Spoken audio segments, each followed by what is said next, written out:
നമ്മുടെ ഓരോരുത്തരും സ്പെഷ്യലായിട്ടുള്ള ഫ്രണ്ട്സ് ഒരു പുതിയ സംരംഭമൊക്കെ തുടങ്ങുമ്പോൾ അത് സപ്പോർട്ട് ചെയ്യേണ്ട ആരാ?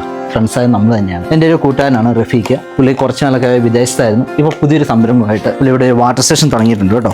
അപ്പോൾ ഇന്നും ഞാൻ നോക്കിയപ്പോൾ വണ്ടിയൊക്കെ മൊത്തത്തിൽ ചെളിയായിരിക്കുവാണ്. നമുക്ക് അങ്ങോട്ടൊന്ന് പോയി നോക്കാം. അപ്പോൾ ഇതാണ് കേട്ടോ ഞാൻ പറഞ്ഞ രാജക്കാട് മുല്ലക്കാട് റൂട്ടിൽ പുതിയതായിട്ട് തുടങ്ങിയ റഫീഖിന്റെ രാജ് കാർ വാഷിംഗ് സെന്റർ. പേര് പോലെ തന്നെ നല്ല രാജകീയമായ സർവീസ് ആണ് കേട്ടോ ഇവരിവിടെ എല്ലാവർക്കും കൊടുക്കുന്നത്. വണ്ടി ആദ്യം പരിശോധിച്ചതിന് ശേഷം നമ്മുടെ വണ്ടിക്ക് ഏത് സർവീസാണ് വേണ്ടതെന്ന് ഇവിടെ തന്നെ നമുക്ക് പറഞ്ഞു തരും കേട്ടോ. ഫോം വാഷ് ചെയ്യുമ്പോൾ തന്നെ വണ്ടിയിലെ അഴുക്കുകൾ വളരെ പെട്ടെന്ന് പോകുന്നുണ്ട് കേട്ടോ. അതിനുശേഷം ഓരോ ഭാഗവും വളരെ ശ്രദ്ധയോടുകൂടിയാണ് ഇവർ ക്ലീൻ ചെയ്യുന്നത്. ഇവിടെ എനിക്ക് ഏറ്റവും ഇഷ്ടപ്പെട്ട ഒരു കാര്യം എന്താണെന്ന് അറിയാമോ? വാഷിങ്ങിന് ഉപയോഗിക്കുന്ന വെള്ളം വിവിധ ഫിൽറ്ററുകളിൽ കൂടി ശുദ്ധീകരിച്ച വെള്ളമാണ് കേട്ടോ ഇവരിവിടെ ഉപയോഗിക്കുന്നത്. അതുകൊണ്ട് തന്നെ വെള്ളത്തിലെ മാലിന്യങ്ങൾ മൂലം വാഹനത്തിന്റെ പെയിന്റിന് ഒരു കേടുപാട് സംഭവിക്കുകയില്ല. പുറത്തെ ക്ലീനിങ് മാത്രമല്ല കേട്ടോ, അകത്തെ ഇന്റീരിയർ വർക്കൊക്കെ അവർ ഡീപ്പ് ക്ലീനിങ് ചെയ്യുന്നത് കാണാൻ തന്നെ നല്ല രസമാണ്. ഇവരിവിടെ പ്രൊവൈഡ് ചെയ്യുന്ന കുറച്ച് സർവീസുകൾ ഞാൻ പറഞ്ഞു തരാം കേട്ടോ. Premium wash, form wash, interior cleaning, chemical wash, deep interior cleaning, tar removing, water spot removing തുടങ്ങി വാഹനത്തിന് ആവശ്യമായ എല്ലാ കാർ കെയർ സർവീസുകളും ഇവരിവിടെ ചെയ്യുന്നുണ്ട്. ഞാൻ വണ്ടി കൊടുത്തപ്പോഴേ അത്യാവശ്യം നല്ല അലമ്പായിട്ടാണ് കേട്ടോ വണ്ടി കൊടുത്തത്. പക്ഷെ തിരിച്ചു കിട്ടിയപ്പോൾ നല്ല സുന്ദര കുട്ടപ്പനായിട്ടാണ് തിരിച്ച് നമുക്ക് ലഭിച്ചത്. ഇതിന്റെ ലൊക്കേഷൻ വരുന്നത് രാജക്കാട് മുല്ലക്കാട് റൂട്ടിലാണ്. അപ്പോൾ എങ്ങനെയാ നിങ്ങളുടെ വണ്ടി ഒന്ന് അടുത്ത സർവീസിന് ഇവിടെ ഒന്ന് കൊടുത്തു നോക്കുമല്ലേ?